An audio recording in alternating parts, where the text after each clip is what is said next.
Assembly, Madam Tadar Minaji, distinguished guests, scholars, students, media persons, and dear participants. Good morning to all of you.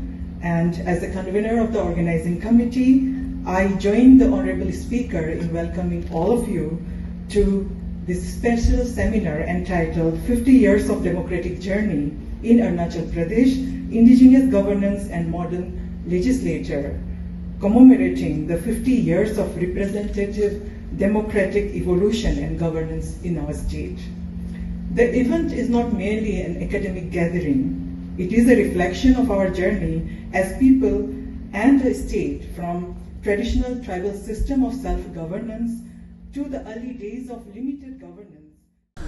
देखिए, इसमें 50 years journey यानी कि 5 decades का जो journey है और इसमें ट्राइबल का जो डेमोक्रेटिक इसमें ट्रांसफॉर्मेशन में जितना भी हम लोगों ने चेंजेस देखा है या हो रहा है और हम डेमोक्रेसी की ओर जुड़ रहे हैं, तो इसमें हम खास करके इसी में हम लोग चर्चा होगा और हम लोगों का एक यादगार होगा कि हम 50 इयर्स में कैसे कैसा करके हम जर्नी किया और हम कहाँ से कहाँ पहुँचा। तो यहाँ में हमारा प्रोफेसर वर्जिनियस खाका है, वो अच्छा से उनका बारे में बोला, ट्राइबल्स का बारे में।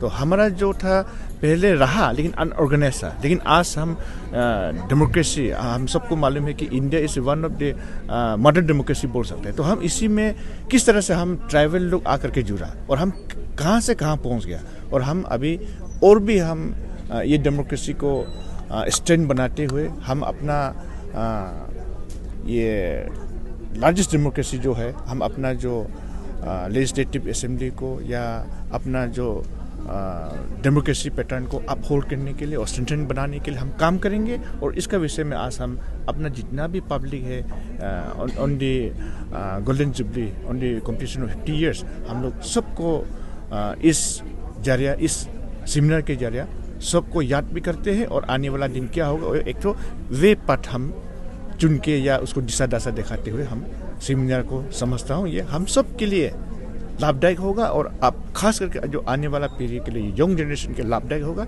जैसे कि हमारे सामने में बहुत ही रिनाउंड एंथ्रोपोलॉजिस्ट एंड सर का क्या सोशियोलॉजिस्ट, हाँ सर को बहुत ही मतलब रिनाउंड वाला प्रोफेसर है। तो इनका ऐसा हम लोग ये सेमिनार में आकर के भाग लिया, बहुत हम लोगों ने अच्छा लगा और हम मानते हैं कि इससे बहुत लाभदायक होगा। सर यूथ पार्लियामेंट होने जा रही है दो और विदिन दिस मंथ। हाँ, यूथ पार्लियामेंट होगा एंड कॉन्क्लेव होगा, ये सब चलते रहेगा। ये सब पार्ट एंड पार्सल ऑफ हमारा गोल्डन जुबली का हिस्सा है। तो आप लोग देखते जाइए और पब्लिक जो भी है यहाँ में आपका जो फ्री होने से आइए, आप लोग भी साथ में पार्टिसिपेट कीजिए, आकर के आप लोग भी देखिए।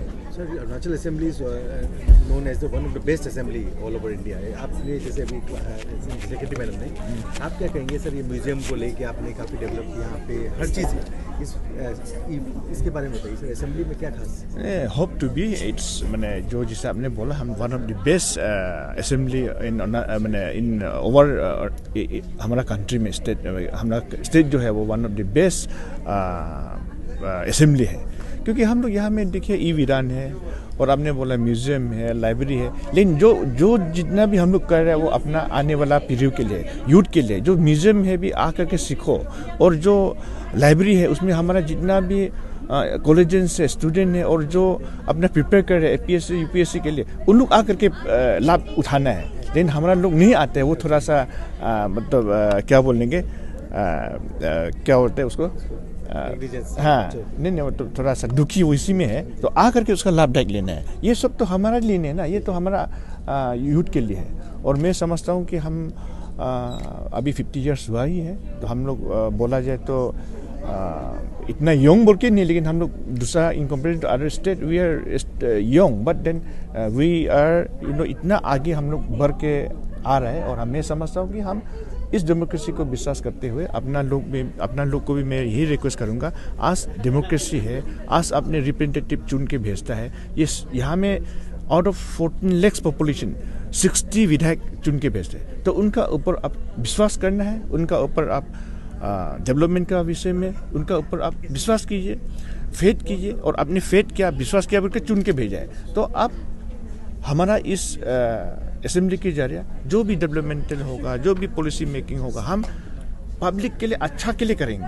तो ये सब मैं आप सबको मैं रिक्वेस्ट करता हूँ, जो भी आने वाला यूथ है, आप सब किसी का भड़काई में नहीं जाने। हम जो अपना डेमोक्रेसी को विश्वास करते हुए आप लोग इसको और मोर स्ट्रेंथन बनाना है। फाइनल क्लोजिंग में सर वाइस प्रेसिडेंट या किसको आप लोग इन्वाइट कर रहे हैं? नहीं, उसको हम लोग प्रेसिडेंट मैडम के लिए हम लोग बोला है, तो वो तो हमने स्टेट गवर्नमेंट को बोला, तो ऑनरेबल सीएम साहब अभी दिल्ली में गया है, तो शायद इनवाइट करेंगे। तो हमारा यही था, president and then vice president and then नहीं होगा तो लोकसभा स्पीकर। तो हमारा ये कोशिश रहेगा तीनों में से कोई एक आ जाए, तो होपफुली प्रेसिडेंट मैडम आएंगी, तो हमारा अच्छा हम सबका साथ ये खुशी का समय को साथ देने के लिए। So, Professor sir, do you appreciate this effort, sir, of this assembly, this Golden Jubilee? You know, it is a very important event in the history of Arunachal, and therefore it needs to be celebrated. You know, so you basically try to find out what was the stages through which the, let's say, people got a space to determine their own life, destiny of their life, to make laws and legislations which was not there. And then, of course, you also give them the time to think what are the issues, what are the problems they're really facing, how to, let's say, in a sense, integrate the traditional systems of governance and, let's say, modern state, what are the kinds of tussles, what are the conflicts, how it should be negotiated, how it should be resolved. These are some of the issues which they have to really take it up. So I think the past help us to understand what has been achieved, and therefore need to celebrate. But at the same time, you have to find it out that how, let's say, the modern democracy, and particularly because state is one of the pillars of the democracy, how a state is playing in terms of promoting, or in a sense,